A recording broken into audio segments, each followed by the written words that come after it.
told you, I found a way to bring back the OTS-9 from Warzone 1. But instead of using it on Rebirth Island, I'm making it in real life. And to start that process, I'm cutting it up on the computer and then printing it out with thousands of little layers of plastic. And once that's done printing, we have a blank prop. And while this is really freaking cool by itself, it's missing the most iconic part of any Call of Duty weapon, the camo. And since this is my personal favorite SMG from Black Ops Cold War, I wanted to honor it with the mastery camo from that game, DM Ultra. When Cold War launched, DM Ultra wasn't exactly everybody's favorite mastery camo, but over time, it's definitely grown on me. Plus, it gives me a unique opportunity to work on some techniques that I haven't tried in a while. But before we get to that, if you like these videos, be sure to hit that sub button. We are getting really close to 100,000 subscribers on the channel, which is absolutely insane. So let's see if we can get there soon. But now we need to prep the surface. 3D printing is rarely perfect, but in this case,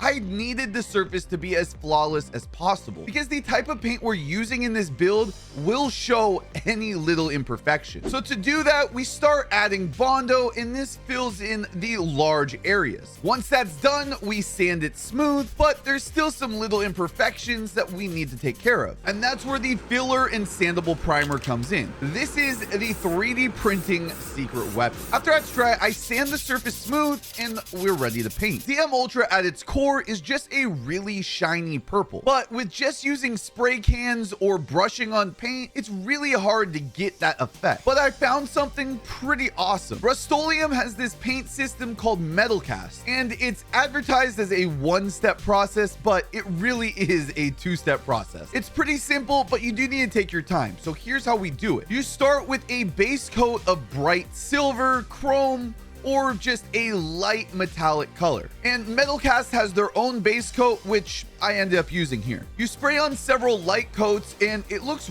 really awesome. It's got tons of these little metallic specks and it's super glossy just out of the can. But now it's time for the magic. This is going to be the second stage and it includes the color. Metal Cast has a whole range of colors and obviously we're choosing purple here. It's translucent, so it brings all of that silver or chrome or whatever you use as the base coat, it shines through. So it's super important to have light and even coats. Plus, the more coats you do of this purple, the darker it gets. But once it's done, it looks freaking amazing. When you shine a light on it, you can really see all of the little specks and stuff that are shining through. Plus, it has an amazing finish, and after it dries, it kind of hardens like automotive paint, which is weird because this is literally automotive paint.